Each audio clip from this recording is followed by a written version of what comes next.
మళ్ళీ కలుద్దాం. చూస్తూనే ఉండండి 6 టీవీ. సామాన్యుడు ఆరో ప్రాణం. నమస్తే. నల్గొండ జిల్లాలోని ఓ గురుకుల పాఠశాలలో మైనార్టీ విద్యార్థులు తప్పిపోవడం పట్ల జిల్లా బీఆర్ఎస్ అధ్యక్షులు రామావతి రవీంద్ర కుమార్ ఆగ్రహం వ్యక్తం చేశారు.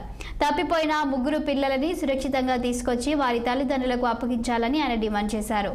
ప్రభుత్వం నిర్లక్ష్యం వల్లే పాఠశాలలు అధ్వానంగా మారుతున్నాయని, కలుషిత ఆహారం తిని విద్యార్థులు ఇబ్బందులు పడుతున్నా ప్రభుత్వం పట్టించుకోవడం లేదని అసహనం వ్యక్తం చేశారు. కాంగ్రెస్ పాలన ఎలా ఉందో చెప్పడానికి సమస్యల వలయంలో కొట్టుమిట్టాడుతున్న గురుకులాలే నిదర్శనమని ఆయన విమర్శించారు. కేసీఆర్ ప్రభుత్వంలో వెలుగొందిన గురుకులాలు ప్రభుత్వం నిర్లక్ష్యం కారణంగా మసకబారుతున్నాయని ఆరోపించారు. ప్రతిపక్షాల మీద నోరు పారేసుకోవడం మానేసి పాలన మీద దృష్టి పెట్టాలని సూచించారు.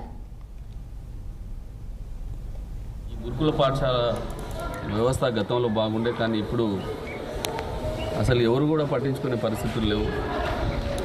ముఖ్యంగా నాణ్యమైన భోజనం ఏదైతే గురుకుల పాఠశాలలకు ఇచ్చే మెనూ ఉంటుందో ఆ మెనూను పాటించకుండా ఒక్కొక్క విద్యార్థికి సంవత్సరానికి 1,20,000 రూపాయలు ఖర్చు చేసి ఎంతో ప్రతిష్టాత్మకంగా తెలంగాణ రాష్ట్రంలో అన్ని కులాలు అన్ని మతాల పేదవాళ్ళ యొక్క పిల్లలు నాణ్యమైన విద్యను అందించాలనే ఒక గొప్ప ఆశయంతో ఆనాడు కేసీఆర్ గారు ప్రారంభం చేసిన ఈ గురుకుల పాఠశాలలు మొత్తం కూడా నిర్వీర్యం అయిపోయింది.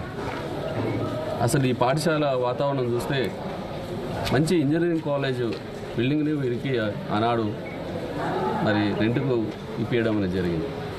కనీసం ఉన్న పాఠశాలలో లోపల చూస్తే పాఠశాల తరగతి గదులు బూజు పట్టిపోయి ఫ్యాన్లు లేక, అదేవిధంగా పిల్లలకు ఏదైతే భోజనం మరి నాణ్యమైన భోజనాన్ని పెట్టాల్సిన బాధ్యత ఉండేనో వాటన్నిటి కూడా మర్చిపోయి చాలా ఇబ్బందుల పాలు చేసి వాళ్ళని చదువు మీద ఏకాగ్రత లేకుండా చేస్తూ ఉన్న పరిస్థితులు ఇక్కడ అవపడతా ఉన్నాయి.